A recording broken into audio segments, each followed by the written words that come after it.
se instaló en Madrid. Sí. Y dijo, yo no puedo ser del Madrid, que quiere decir ¿Cómo? del Real Madrid. Sí, sí. Ya, entonces, ¿qué? Si soy de Racing, soy del Atlético.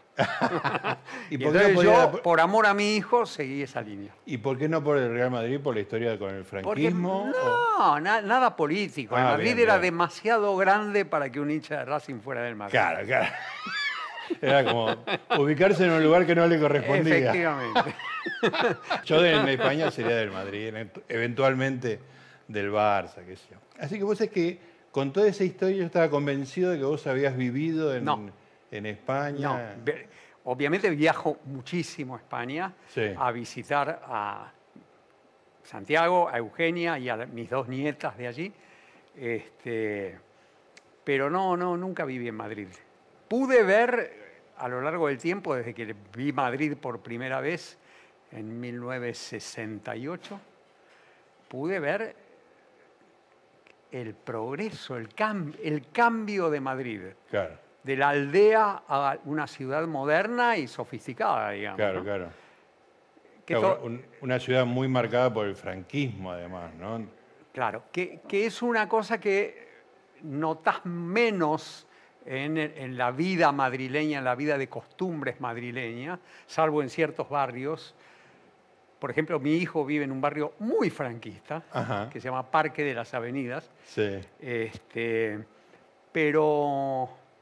Pero después si vos caminás por Madrid, el franquismo no lo encontrás mucho. Pero eso no lo encontrás ahora, pero sí lo encontrabas. No, en 1968 era eso. Era eso, Era claro, eso. claro. Por eso Y digo, después- una cultura muy opresiva. ¿no? Totalmente. No, y aldeana. Uno dice provinciana y te aparece un tipo de la provincia enojado, pero No. hay un concepto. Era una aldea. Claro, una aldea. claro, una cosa. Una aldea en donde yo en 1968, Buenos Aires, viniendo de Buenos Aires, veía carros en la calle, pero bastantes carros tirados por bueyes. Y decía, pero estos son de cuarta. Claro, Y ahora uno ve a Madrid y es Claro. luminosa. claro. ¿no? Una ciudad moderna, Sí, y avanzada. Sí, Bueno, sí. eso de que uno miraba por arriba y después lo ves de lejos, a mí me pasó con Santiago de Chile. Claro. Chile era, yo fui hace, qué sé yo, 15 años, y bueno, nuestros hermanos chilenos, qué sé yo. Volví a ir hace poco. Y es ¿Viste? una ¿Qué ciudad... pasó? Sí, nos pasó por arriba. Nos pasó por arriba, es muy Nos impresionante pasó por arriba, eso. sí. Es muy impresionante. Sí, habla de ellos y habla de nosotros. ¿no? Sí, sí, lo que pasa es que ellos es más común, digamos, ¿no? Porque progresó Chile, Paraguay, hasta Bolivia, Perú, no políticamente, pero económicamente. Vos sabés que cuando yo escucho hablar, de pronto prendo la televisión, cosa que hago poco, pero digamos, prendo la televisión. Y En entonces defensa hay- propia no prende mucho. Y hay alguien diciendo, por ejemplo, pero deberíamos imitar las políticas de Paraguay. Sí. Y para mí es un choque, es un choque claro. cultural. Sí, ¿De sí. qué me están hablando? ¿Cómo puede ser que me digan Nosotros eso? nos sentíamos muy por encima de Además, esas cosas. totalmente, no existían. Claro. ¿Podés relacionar esta decadencia con este trabajo formidable que hiciste sobre Alfonsín? Quiero decir, no con el trabajo en sí, sino con la vuelta de la democracia.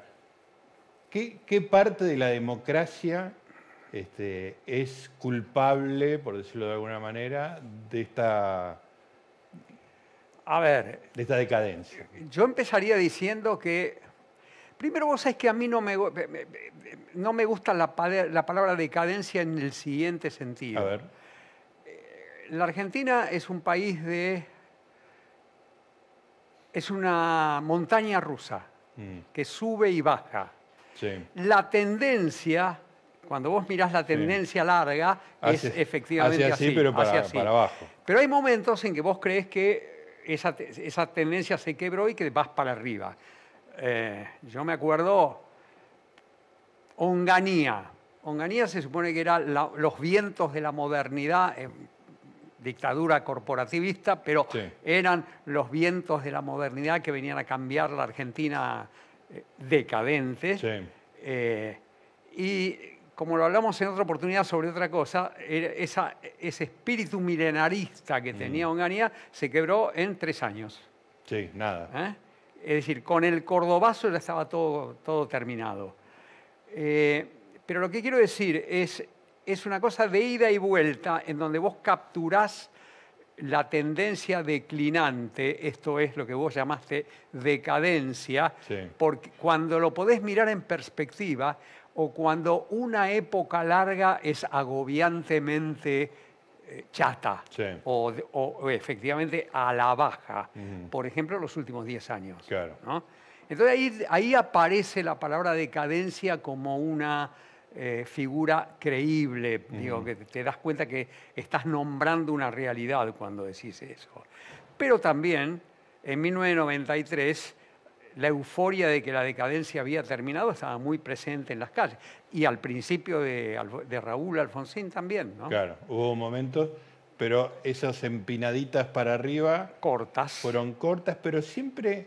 Bueno, acá hay algo interesante para hablar de tu libro sobre Alfonsín, el planiferio invertido, que vos hablás de los 3 grandes problemas que tuvo Alfonsín: la cuestión militar, la cuestión sindical y la cuestión económica, digamos, ¿no? Vamos a dejar para el final la militar, que es la jugosa, digamos, Bueno. y la que todo el mundo habla, pero me interesa una cosa que vos decís, o por ahí yo interpreté, vos corregime, que las ideas económicas de Alfonsín en ese momento, que hoy por ahí uno dice son anticuadas o son un poco ignorantes en términos macroeconómicos, eran el sentido común de la época, digamos, ¿no? No era una falencia de Alfonsín, sino de la época quizás. Eso yo insisto mucho en eso, efectivamente, pero además yo insisto en un punto. En la clase política argentina en general existió un regreso a casa, a casita, a la casita caliente con estufa, que eran las viejas ideas de los 50 y los 60. Y ese regreso existió por el fracaso económico de la dictadura. Claro. Esto es, yo siempre hago, y en el libro también, hago el contraste entre la experiencia chilena y la experiencia argentina. La experiencia argentina es la de una dictadura sangrienta y además fracasada en lo económico. La experiencia chilena es una experiencia sangrienta, autoritaria, pero no fracasó en lo económico. Económicamente no le fue mal. Entonces, la herencia que recibe la Concertación, es decir, la coalición democrática que toma el gobierno desde 1990, es una experiencia que no tiene que cambiar, en Chile estoy hablando, claro. no tiene que cambiar mucho de lo recibido de Pinochet. En todo caso, tiene que democratizar la política y la sociedad chilena, lo que no era fácil. Sí, claro. En Argentina, el fracaso de la dictadura es un fracaso que marca a toda la clase política democrática argentina y la hace retroceder, diría, 3 escalones. Y eso me parece que es importante para entender a Alfonsín. Un número nada más. La inflación de 1983, que es el último año de la dictadura, porque recordemos, Alfonsín asume el 10 de diciembre. Claro. La inflación de 1983 fue 350%. Pensemos que hoy tenemos hoy estamos 100. asustados por el tercio. Sí, tenemos 100, Sí. ¿no? Digamos, y estamos muy asustados. Sí. Bueno, la inflación de una dictadura ordenancista que Claro. había suprimido la actividad de los sindicatos y silenciado a los partidos políticos terminó en 350% de inflación. Claro. ¿no? Entonces es bastante lógico que Alfonsín, Cafiero, Allende, quien quieras, no piense en términos de una reforma modernizante. Claro. Eran malas palabras. Claro. Era lo que estos quisieron hacer y fracasaron, y en el camino además mataron y torturaron. Exactamente. Y ese fracaso de la dictadura, que remata en una crisis de la deuda, yo creo que lo que te voy a decir es muy importante para entender la dinámica la dinámica económica de la democracia. Choca con las Primero por el hecho de que la democracia desata naturalmente aspiraciones Claro, sociales. ahora puedo pedir. Ahora puedo pedir, efectivamente, tal cual. Y además con un Alfonsín que no quería limitarse a ser un arquitecto institucional. No quería ser el hombre de la democracia, como terminó siendo, Sí. el hombre de la república, como terminó siendo. Él era un socialdemócrata. Claro. Él quería una democracia con adjetivos. Esto es una democracia social. Digo democracia con adjetivos porque hay un autor, no importa, que dice, yo no quiero tener más una democracia con adjetivos. Bueno, Alfonsín... Siempre que le ponen un adjetivo es para la democracia popular, revolucionaria. Por eso yo insisto con la democracia liberal. Sí. ¿no? Pero Alfonsín quería una democracia. Era un demócrata, liberal y social. La famosa frase, ¿no? Con la democracia se cura, se come, se... Y fíjate que esa frase es la frase de un socialdemócrata. Claro, ¿no? claro. ¿Qué es? El Estado nos protege. ¿Cuál era el lema de la socialdemocracia europea después de la guerra, de la Segunda Guerra? Era proteger a los británicos, a quien fuere, desde la cuna a la tumba. Vos fíjate que esta frase hoy es una frase casi intolerable. Sí, claro. Que me protejan de la cuna a la tumba. Es notable esa frase. Y era una frase maravillosa vista en 1947, 48, que es cuando Alfonsín empieza a mamar de la política que veía transoceánica. ¿Cuál era su modelo? Su modelo era la Inglaterra del Partido Laborista. Claro. Desde muy jovencito era eso. Entonces con el Estado cuidándote de la cuna a la tumba. El Estado protector social. Claro, exactamente. Ahora, ¿qué hay? Es una pregunta casi retórica, así que contestame lo que puedas. ¿Qué hay de diferencia entre Chile y Argentina para que tanto la dictadura chilena como lo que vino después, porque la concertación está bien que recibe un país ordenado económicamente, pero tampoco se le ocurre hacer grandes cosas, o sea, la prolijidad macroeconómica la mantiene, no se les ocurre bajar esas inequidades que evidentemente había aumentando el gasto, por ejemplo. Bueno, ¿Qué había en Chile que tanto un gobierno como el otro eran prolijos económicamente, diferente de la Argentina, que tanto la dictadura como la democracia eran desprolijos? Bueno, a ver, cuando asume la concertación chilena, es decir, cuando llega la democracia en Chile, la frase es una frase que hoy se escucha bastante en la Argentina, es no cambies lo que va bien. Entonces, el espíritu de la época, una frase hegeliana, el espíritu... El zeitgeist.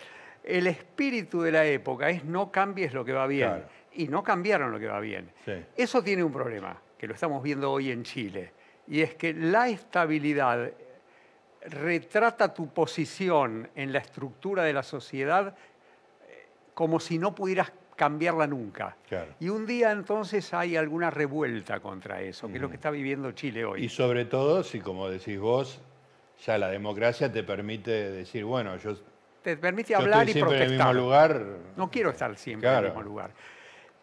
En Argentina, la herencia de la dictadura continuó en un desequilibrio que Alfonsín en algún momento tuvo la oportunidad el gobierno de Alfonsín tuvo la oportunidad de cambiar, de estabilizar, pero duró poco, y duró poco porque yo creo que, a ver, la experiencia de la experiencia democrática de Alfonsín es un choque entre una dictadura fracasada y una crisis de la deuda heredada con las aspiraciones sociales. Ese choque, creer que un tecnócrata del Ministerio de Economía lo va a poder manejar y administrar es, digo, una ilusión.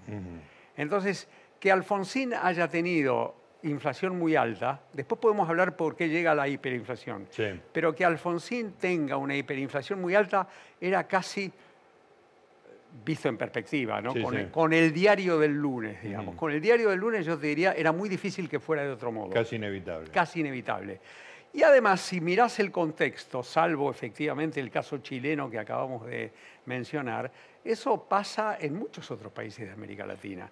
Quiero decir, hiperinflación tuvo Perú, hiperinflación tuvo Bolivia e hiperinflación tuvo Brasil, hasta claro. que Fernando Enrique Cardoso estabiliza la economía en 1994. Quiere decir, la época estaba asignada por regímenes de alta inflación que de pronto derivaban, como en todos los casos que te mencioné, derivaban en hiperinflaciones. En hiperinflaciones. Claro. Entonces, eso es lo que le pasa. A Alfonsín le pasa eso, ¿no? Le pasa que no puede dominar algo que era muy complicado de dominar. No es solamente el regreso a las viejas ideas radicales o peronistas, sino también... Que eran bastante parecidas. Sino también, claro, que era lo mismo. Sino que ese contraste entre democracia naciente, aspiraciones que emergen y desequilibrios macroeconómicos heredados hacen que administrar esa economía fuera muy difícil. Ahora, primero aparece Greenspan, que es como un radical amigo de toda la vida. Sí, señor. El radical de comité, digamos, ¿no? Ese salto de Greenspan a una persona, no sé si vos cuando decís tecnócrata te referís a Zurruil. Sí. ¿Qué tan convencido estaba, esto está en el libro, digamos, pero quiero que me lo cuentes vos, qué tan convencido está Alfonsín de que aquello viejo no sirve, hay que buscar a estos tecnócratas? El tecnócrata, Juan Zurruil significó para Alfonsín la oportunidad para realizar sus viejas ideas. Quiero decir, él vio el programa de estabilización como una magia, como un punto de llegada a partir del cual iba a poder realizar sus sueños socialdemócratas. Eso vio Alfonsín en Zurruil. Y Zurruil y todo su equipo no consiguieron mostrar, quizás no tuvieron tampoco la capacidad explicativa de mostrar que eso no era un punto de llegada, era un punto de partida y desde allí había que hacer un esfuerzo permanente. No una cosa sangrienta, no era sangre, sudor y lágrimas, pero que había que mantener una disciplina, como Israel, por ejemplo, ¿no? O sea, sangre, sudor y lágrimas no, pero sudor sí. Saquemos la sangre, efectivamente. Sudor, no lágrimas. Claro. No sangre, pero un poquito de sudor. Que sufra. Una disciplina, ¿no? Incorporar, internalizar una disciplina. Y en ese punto, yo creo que, déjame decir nosotros en este caso, aunque en el libro yo no existo. Sí, eso es muy interesante, pero vos eras parte del equipo. Sí, no desde el primer momento, pero... Yo formé parte del equipo económico y nosotros también tuvimos un proceso de aprendizaje inconcluso. Por ejemplo, concretamente, nosotros no sabíamos plenamente que un plan de estabilización necesita de un programa de reformas que lo continúe y haga sostenible la estabilización. Lo supimos 2 años después. ¿Y sabes lo que ocurre? En democracias frágiles, los gobiernos no tienen más que una o a lo sumo 2 oportunidades. Y esa oportunidad se perdió, no solamente por el anacronismo de las ideas de Alfonsín, sino por los vacíos de nuestra propia manera de ver la Argentina. Ahora, qué interesante el paralelo entre la cuestión militar y la cuestión económica, porque en la cuestión militar Argentina estaba haciendo algo que no tenía muchos precedentes, digamos, como para muchos manuales como para ir a buscar. Nuremberg no era exactamente uno de esos manuales. Bueno, Grecia tampoco. Grecia tampoco. Había que inventar algo, digamos que ahí hay algo muy virtuoso, pero que tiene el esfuerzo de la nada. Y económicamente tampoco sé si había un manual tan claro en ese momento. ¿Vos no, por qué no lo había. decís? Brasil, pero Cardoso es posterior, digamos, ¿no? Claro, es del 94. Claro. Quiero decir, fíjate que cambia el mundo, Sí.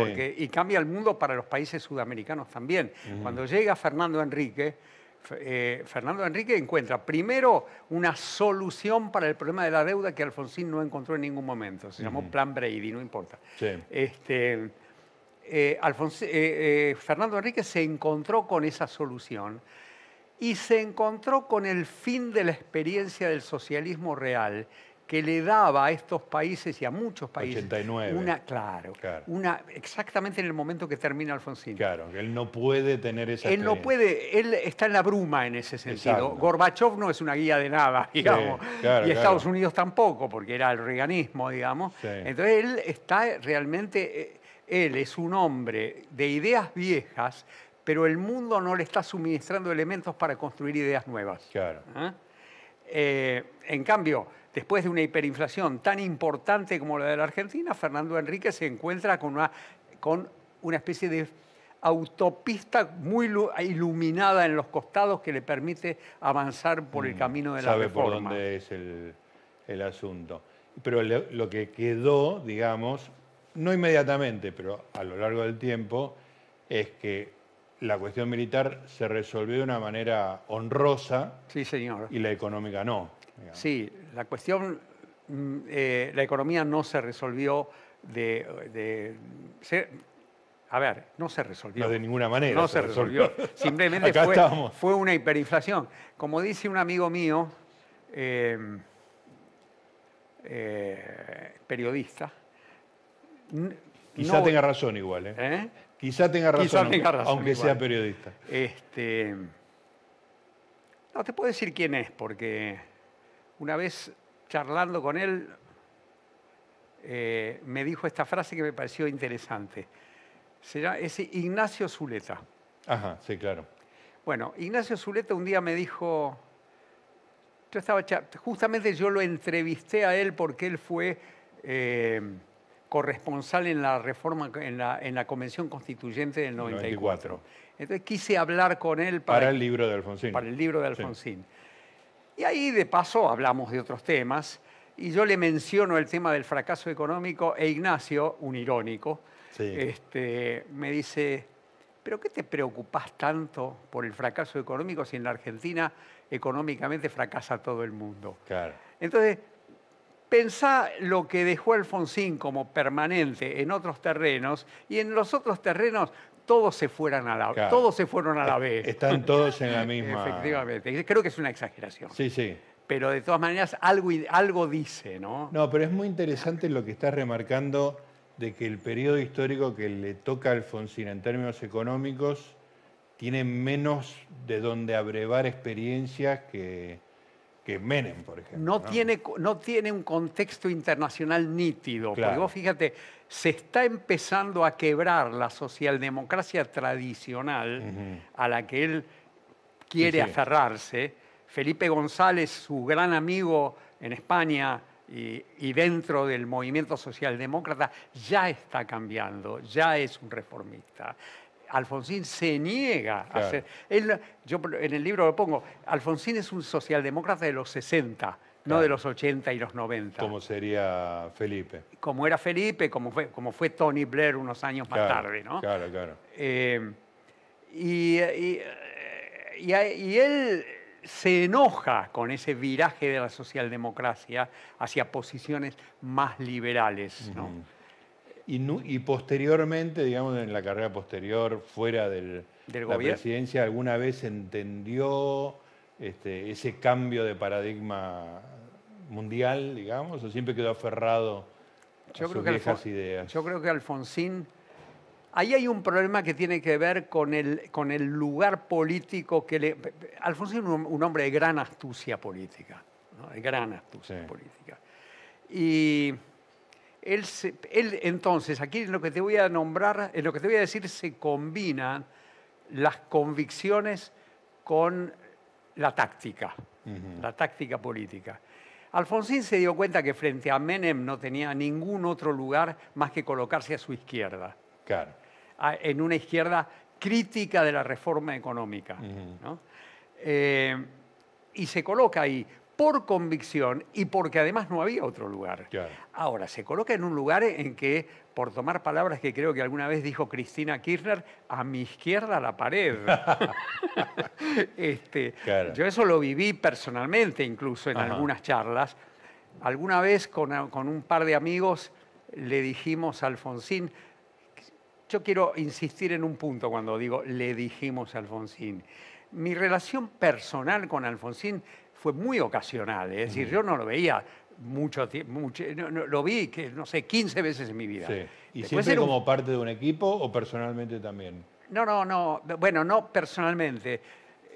Cuando digo personalmente digo a Lo vi sola, en el ¿no? interregno, es decir, en los 90 lo Sí. vi, simplemente porque él quería seguir teniendo trato con lo que había sido su viejo equipo económico, Ajá. pero no como equipo, Sí. sino con José Luis Machinea, con Zurruil, entonces nos llevaba, Charlaba de íbamos, qué sé economía, yo. era con los que charlaba de Y, economía. efectivamente. Claro. Y particularmente con Juan Zurruil, que fue para él, te diría, después de la muerte de su viejo amigo y primer ministro de Defensa, Raúl Borrás, Sí. fue el amigo del alma en materia política. No Ajá. digo solamente económica, Ajá. en materia política. Zurruil significó mucho para Alfonsín. Pero estábamos en un punto que era... ¿qué opinaba Alfonsín después de la... Claro. A mi izquierda la pared. Sí. Nunca aceptó... y entonces le decíamos, pero Raúl, o presidente, no me acuerdo, creo que yo le decía a Raúl y lo trataba de usted en esas ocasiones que lo veía después de la presidencia. ¿Por qué no rescata su propia idea reformista? Porque usted la tuvo en el gobierno, terráneo. Claro. ¿Por qué no rescata Claro. las, llamémoslas privatizaciones, aunque no eran exactamente privatizaciones, de aerolíneas argentinas y la empresa de telecomunicaciones Entel a la manera que usted lo hizo? Y yo me acuerdo muy nítidamente de una respuesta, que fue, ni loco. ¿Por qué? Porque eso es matizar. Y yo, en mi combate contra el neoliberalismo, no puedo matizar. No quería saber nada. Al enemigo la injusticia. Claro, claro. O sea que nunca hubo una vuelta, una revisión, digamos. de Bueno, eso. él escribe un artículo en el 93, supongamos, algo por el estilo, en que... ¿Te acordás que él decía todo el tiempo, desde luego cometimos errores? Sí. Desde luego Sí, cometimos errores. Y nunca decía que errores. Claro, claro. Eso habría Era para seguir hablando de los éxitos. Efectivamente. Era rítmico. Claro. Desde luego cometimos errores, pero el Pero- neoliberalismo... Bueno, él escribe un artículo en una revista cuya primera época sacó durante la dictadura militar de Videla y su segunda época durante Menem, que se llamaba Propuesta y Control. Ujú. Él en Propuesta y Control escribe un artículo que creo que salió también en Noticias, creo, no me acuerdo bien ahora. Yo me lo acuerdo en la revista Propuesta y Control. Él dice, yo cometí dos grandes errores en mi vida como presidente. El primer error es no haber insistido en el traslado de la capital. Ujú. Yo debía haberme mudado a Viedma en una carpa y gobernar desde esa carpa. Sí. Primer error. ¿Qué veía él en eso? Veía su propia idea de reforma económica, porque la mudanza de la capital para él significaba, desde el punto de vista económico, frugalidad. Un Estado más frugal. Claro. ¿No? Y el otro error que reconoce en ese artículo es no le di al Plan Austral, no me acuerdo si dice Plan Austral o a Juan Zurruil, no le di al Plan Austral las reformas que necesitaba para consolidarse en el tiempo. A la manera de, desde luego cometí errores, no dice que reformas. Claro, pero hasta ahí llega. Pero Eso llega algo hasta dice. la puerta. Claro. Llega hasta la Algo puerta. dice, claro. Sí, algo dice. Claro. Entonces, el único signo que yo le encontré a él, porque, a ver, Alfonsín era un hombre que escribía. Sí. leía y Y escribía. escribía él. Sí, escribía él. Escribía él. Escribía él. Es una aclaración que hoy hay que hacer. Por supuesto, a ver, por supuesto él escribía y a cierta altura de su vida, él escribía desde Chascomús en el diario El Imparcial. Sí, sí. Y eso ahí escribía él. Después, por supuesto, durante su presidencia le escribían y él corregía. Bueno, y ahí corregía. hay una cuestión de Y tiempo, digamos, sí, ¿no? Claro. exactamente. Y corregía. Y después escribía y algunos le leían las cosas y le decían, no, acá Raúl, tal cosa, tal otra. Pero había una pluma que era una pluma de él, y eso no es frecuente en la vida política, en la No, historia claro. política argentina. Digo, a ver, Mitre, Sí. Perón, atención, Perón era un hombre muy formado y tenía una pluma, Sí. tenía una pluma propia. Y no sé qué más, después Alfonsín, ¿no? Claro. Y, digo, no- Todos no- los demás, vos decís, no eran, no Mitre- tenían la capacidad. Espero no olvidarme de, dije Mitre, Perón, Alfonsín. Sí. Gente que leía, Sí. Perón Bueno, fue... Mitre tradujo la Divina Bueno, Comedia. Tremendo, digamos, ¿no? tremendo. Mitre escribía, de verdad, Divina Comedia, las biografías de San Martín, de ¿no? San Martín y Claro. Belgrano, sobre Sí. todo la de Belgrano, que me parece una maravilla. Ajá. Y no sé, después, en una vez estoy cometiendo algo, estoy entrando en alguna omisión, pero me parece que hasta el Perón, que más o menos escribía, no hubo nadie, y después Alfonsín. Claro. Y Alfonsín escribía, y después alguien le discutía y le corregía, y él podía, en todo caso, objetar las correcciones que le hacían, ¿no? Estoy hablando, por ejemplo, de Sergio Bufano, Claro. estoy hablando de Juan Carlos Portantiero, que también lo acompañó hasta la muerte de Juan Carlos en 2007. Pero él tenía sus convicciones y su pluma. Claro. ¿Ah?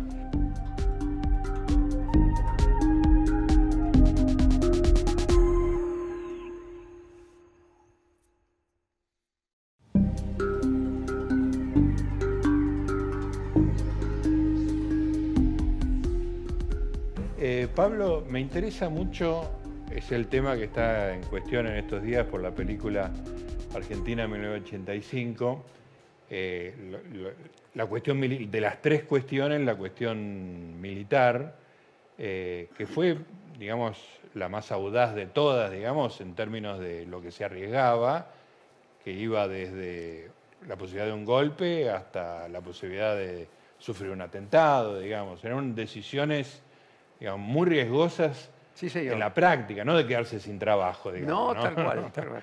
Son, No era siquiera que lo fueran a echar, era más que eso. era también, mucho era más su que vida. eso, digamos. Era en un momento en que uno no sabía, digamos, qué tanto poder tenían los que se Exactamente, retiraban, ¿no? exactamente. Era una incógnita. ¿Qué diferencia hay entre lo que vos pensabas? Es una pregunta muy personal. Entre lo que vos pensabas sobre el tema antes de trabajar en el libro y después. ¿Te cambió la idea después? ¿La idea sobre qué? Sobre cómo encaró Alfonsín la cuestión militar. No, a ver, te cuento el backstage, si querés, del Sí, libro. eso me interesa del mucho. libro, en el siguiente sentido. Cuando el libro me llevó a mí un trabajo de 4 años y medio. Sí. Entender, no digo a fondo, entender hasta donde yo llegué. Quizá haya otras lecturas, porque es muy complejo el tema, ¿no? Entender hasta donde yo llegué la cuestión militar me llevó, de esos 4 años y medio, me llevó 1 año y medio tranquilamente de trabajar el tema, de mirarlo de nuevo una y otra vez, de hablar con los protagonistas, de separarme de lo que me decían los protagonistas. Claro. Porque ese es un tema cuando Sí, uno sí. escriba. Comprar directamente. Como periodista, digamos. Sí, sí, claro. Yo tuve una técnica periodística tipo más de una fuente y en la medida de lo posible que fueran independientes entre sí. Sí. Hay muchas entrevistas que se mencionan al final del libro.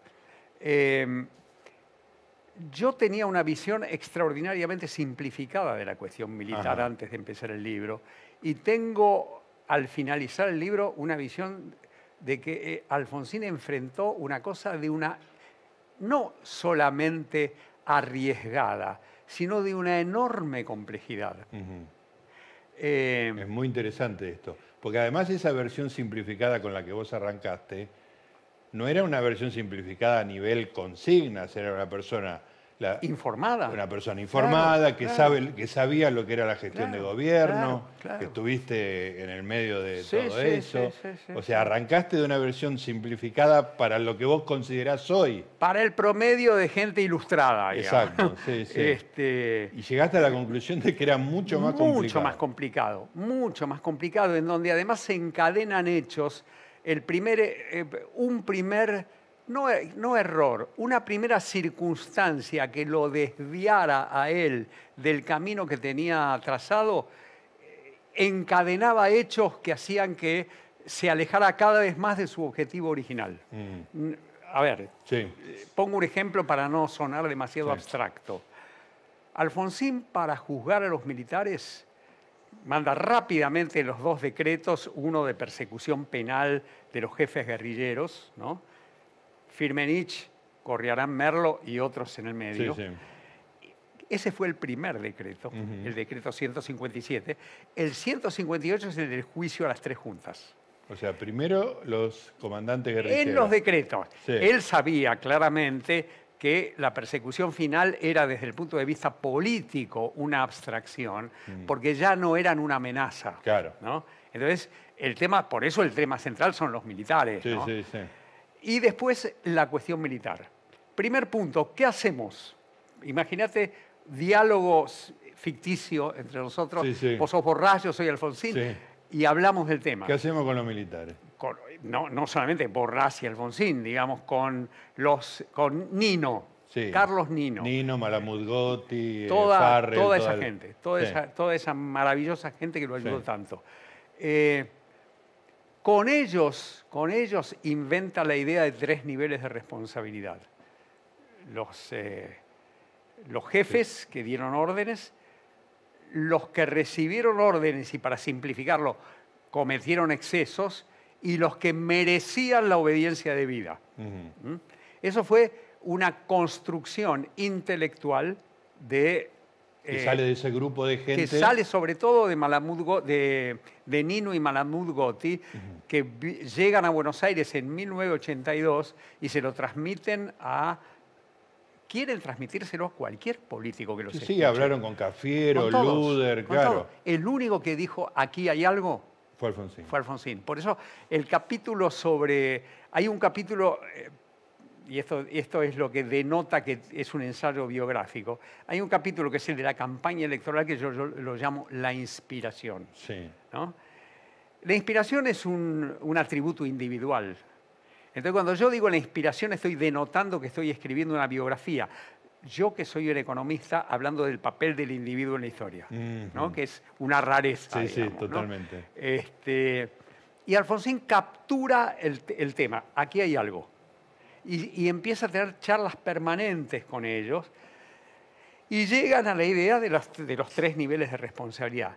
Notablemente, Alfonsín transmite a los porteños, en la campaña en el interior del país ya lo había dicho, pero la idea de 3 niveles de responsabilidad lo comunica en un discurso épico, de un acto épico, Sí, el sí. 30 de septiembre de 1983 en Ferrocarril Oeste, cuando los sindicalistas de la UTA, de la Unión Tranviaria y Hicieron Automotor, paro. ASAR, intentan bloquearle el acto y hacer que el acto fuera un fracaso. Sí, fue Bueno, un éxito en ese total y éxito- ahí anunció ahí los 3 dice, niveles. y hay que hacer como economía de guerra. Claro. No, está diciendo algo que no debería ser popular. Claro. Y sin embargo la gente vivaba porque Claro. estaba vivando una esperanza. Claro. Y esa esperanza, los 3 niveles de responsabilidad, a nadie de los que estaban en la cancha de Ferro ni lo escucharon. Sí, yo estaba. Vos estás ahí, Yo seguro fui. no te acordás. No me de eso, acuerdo que haya claro. dicho eso. Me Yo, acuerdo yo- de yo también, el acto, yo digamos. también estaba Vos y también no me estabas. importó nada. No me importó nada. Pero ahí se estaba plantando un mojón, digamos, desde acá. Tremendo, Sí. tremendo. Llega al gobierno. Y estamos hablando Del 30 de septiembre de 1983, él va a llegar al gobierno el 10 de diciembre. Claro. ¿no? Va a ganar las elecciones el 30 de octubre y va a llegar al gobierno el 10 de diciembre. Él tiene un plan complejo y lúcido. Primer punto, tengo que juzgar a las juntas, tienen que juzgar el Consejo, tiene que juzgar el Consejo Supremo de las Fuerzas Armadas. Fíjate lo que estoy diciendo. Sí. Estoy diciendo a los militares los tienen que juzgar los militares. Sí. Eso porque él lo creía, ahora contesto esa pregunta. Pero lo importante ahí es que él tenía en la cabeza la idea de que, primero la idea de que eso era lo constitucional, que si él iba por otro camino era inconstitucional. Sí. Él no podía reformar la Constitución. Los militares se juzgan a sí mismos. ¿Qué introdujo en la reforma al Código de Justicia Militar? La posibilidad de la apelación civil. Una revolución para las Fuerzas Armadas. Claro, y ahí está, ellos no juzgan como corresponde y ahí entra la sociedad civil. Bueno, pero fíjate la complejidad de los hechos. Él manda la reforma al Código de Justicia Militar, en donde está metida en toda su complejidad la cuestión de los 3 niveles de responsabilidad, y en el debate parlamentario hay cambios, no los quiero detallar ahora, hay cambios en la Cámara de Diputados y en la Cámara de Senadores que lo desvían completamente de la idea original. Sí, es de un nivel de sutileza esos cambios, Sí, de por eso presumir a podrá presumir, Pero vos es tremendo eso. vos fíjate que son de una gran sutileza, pero son un terremoto político. Claro. Un terremoto político que vos no te enteraste, yo no me enteré. Se enteró Carlos Nino y lo llama desesperado por teléfono diciendo, por favor, Raúl, Sí. claro, por favor, Raúl, hace algo con lo que está haciendo el Senado. Fíjate el drama mientras nosotros vivíamos un clima festivo. Claro, para que entendamos qué involucra ese cambio sutil que no vale la pena explicar. Lo que habría era la puerta a centenares de juicios. A juicios a todo el mundo. A todo el ejército. Claro, porque una vez que uno incorpora la idea de delitos aberrantes como incorpora el Senado, la frase delitos aberrantes, sin especificar qué son, entonces deja en manos de los jueces decidir qué es delito aberrante. Claro. ¿Qué quiere decir aberrante? Claro. Y ahí descubrimos, y Alfonsín descubrió, dejando años de su vida en eso, descubrió que los jueces no son un bloque homogéneo, que cada juez hace lo que se le ocurre. Sí, y cuando cada juez hace lo que se le ocurre, desata una ola de juicios en donde uno declara culpable a uno, el otro lo manda de nuevo al código a la justicia militar, un montón de cosas. Un caos. Se arma un caos que es un caos secreto, que la sociedad no percibe. Claro. La sociedad tiene un ánimo, si se quiere, de apoyo festivo a los juicios. Bueno, él lo estaba viviendo, lo estaba padeciendo, porque su idea original se estaba resquebrajando. Y yo te diría, como una especie de inercia, que a partir de esos cambios republicanos, porque los está haciendo el poder... un poder uno de los 3 poderes, digamos. Efectivamente, uno de los 3 poderes.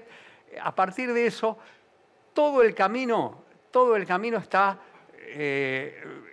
piedras calientes. Claro. ¿No? Y ahí viene la ley de obediencia de vida. Entonces primero viene el punto. ¿Cómo lo resuelvo? Ley de punto final. Claro. No, pero no lo resuelvo. Entonces, ley de obediencia de vida. Amargamente dice, bueno, al final del partido tengo que mandar la ley de obediencia de vida. Eso lo decide en marzo de 1987 y lo anuncia en un discurso en Córdoba. Sí. Cuando lo anuncia, los carapintadas dicen, este es el momento del levantamiento. ¿Para qué? Para que la ley de obediencia de vida apareciera como una presión de los militares sublevados y no como una decisión autónoma del presidente. Eso es muy interesante, esto está en el libro, es muy interesante y es una inversión de la historia tal como uno la conoce. Era una decisión del gobierno y el movimiento Carapintada lo que quiere hacer es apropiarse de la autoría Perdió Alfonsín. Claro. La interpretación de los hechos la perdió Alfonsín. Claro. Digo, la interpretación habitual es Alfonsín se dio. Claro. Se dio. Y no, digo, a ver, uno podría especular con que la ley de obediencia de vida podría haberla enviado a las cámaras el mismo día en que termina el juicio a las juntas, diciembre de 1985. Pero diario del lunes. Claro. Es muy fácil decir Sí, eso. sí. ¿Eh? Claro. Bueno, y hablando de Diario del Lunes, el otro día en una entrevista vos dijiste algo muy interesante, te hiciste una pregunta muy interesante, pero ahora la pregunta te va a llegar a vos, la vas a tener que responder, porque vos decías que después uno se pregunta si esa actitud que tenía Luder, el candidato justicialista, de decir, bueno, ya está, autoamnistía, asunto cerrado, vamos para adelante, en términos utilitaristas, por decirlo filosóficamente, no hubiera sido más beneficioso tener ese problema militar cerrado que la posición kantiana, principista de Alfonsín, de que había que juzgar, digamos. ¿Vos querés que yo te conteste eso?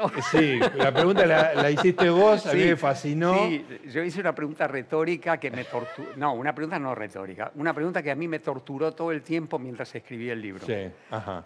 Y que yo estaba absolutamente convencido de que nunca la iba a formular para no avivar giles. Se te escapó el otro día y yo la recogí. Bueno, es lo que pasa con el mundo universitario o intelectual, como quieras llamarlo. Queremos decir la verdad. Claro. Somos de cuarta. A veces no hay que decir la verdad. A veces hay que callarse la boca. A veces hay que callarse. No digo Sí. mentir, pero por lo menos callarse. Sí. Esa pregunta me torturó durante buena parte del libro. Mi respuesta. Sí. Estamos hablando de un contrafactual. Totalmente. Sí. Pregunta. Si Evita viviera, ¿sería Montonera? Yo creo que no. Bueno, pero te das cuenta, Sí, sí. es un lío. Sí. Yo también creo que no. Pero crees que no. Quiero Claro, decir, sí, sí. entramos en el mundo difícil Sí, sí, de las de los hipótesis, contrafactuales en las ciencias sociales, porque en la química yo puedo hacer un contrafactual. Sí. Pongo un elemento nuevo sí, y veo la claro. reacción. Claro. Pero en la sociedad no puedes hacer eso. Claro, la historia es una. Exactamente. La historia es la que es, y si vos cambiás la historia en otro rumbo, todo se mueve. Claro. Y por lo tanto, Sí, el sí. contrafactual es complicadísimo. Por eso yo no uso nunca en mis trabajos contrafactuales, ¿no?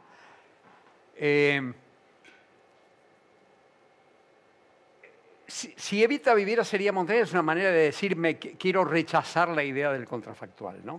Ahora, voy más allá y acepto el reto. Sí. Y quiero imaginarme por un minuto qué hubiera sido Luder presidente. Y me contesto dos cosas. La primera, tuvimos a Borges, Maradona, Messi y el juicio a las juntas. Y ahora vos mismo, Gerchunov, querés sacarte de encima el juicio a las juntas. Claro. Primera. Segunda cuestión. Y trato de imaginar a Luder presidente. Traspolando, cambiando los tiempos, ¿qué era Luder presidente? Luder presidente era un presidente elegido por un tuit del mundo sindical y en particular de Lorenzo Miguel. Entonces, pensemos qué Claro. podía ser de esa economía en la que las aspiraciones sociales se abrían de cualquier modo, en donde la patria sindical, para usar un Claro. cliché, era la que tenía el control de la situación y el presidente, por lo tanto, era un presidente débil frente a las presiones de los sindicatos. Entonces yo digo, yo no sé si le hubiera ido mejor Claro. en el plano económico Sí. y nos hubiéramos perdido el juicio a las juntas. Sí, sí. Y en términos más personales, uno también está el tema de que con lo que uno sabía hasta 1983, final de 1983, uno imaginaba qué tipo de liderazgo proponía Alfonsín. Ahora, el liderazgo como liderazgo de Luder, no. Es una verdadera... Es un verdadero tour de force intelectual imaginarlo, ¿no? Y no hay algo ahí que uno... Exactamente. Y eso me parece que contesta de alguna manera. Exactamente. Por lo menos a mí me deja tranquilo. ¿no? Nos aferramos fuertemente a eso. Pablo, ¿qué fue lo que te llevó? Porque vos tenés una gran producción, pero siempre de procesos, ¿no? Y más allá de que decir Alfonsín es decir muchos procesos, ¿qué te llevó a concentrarte en una figura, ¿no? Uno lee el libro y lee una cantidad de material histórico descomunal, muy rico, pero también lee cariño, respeto, admiración. ¿Qué hay de todo eso que generó la necesidad de escribir este libro? Hay cosas encontradas ahí, ¿no? La primera es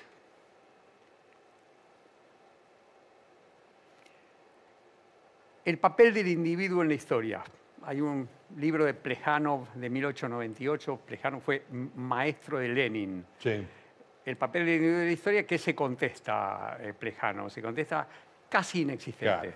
Las masas. Entonces yo con el tiempo empecé a revelarme, yo que era un viejo estructuralista en materia económica, Sí. empecé a objetar dentro de mí mismo esa idea tan determinística y tan estructuralista, que no era solamente de economistas, era también cuando la carrera de historia académica empieza en la Argentina, empieza con problemas económicos y sociales. Claro. No hay personas, por lo tanto no hay biografías. Claro. Entonces yo quise explorar casi metodológicamente la idea de ¿cuál es el papel de un individuo en la historia?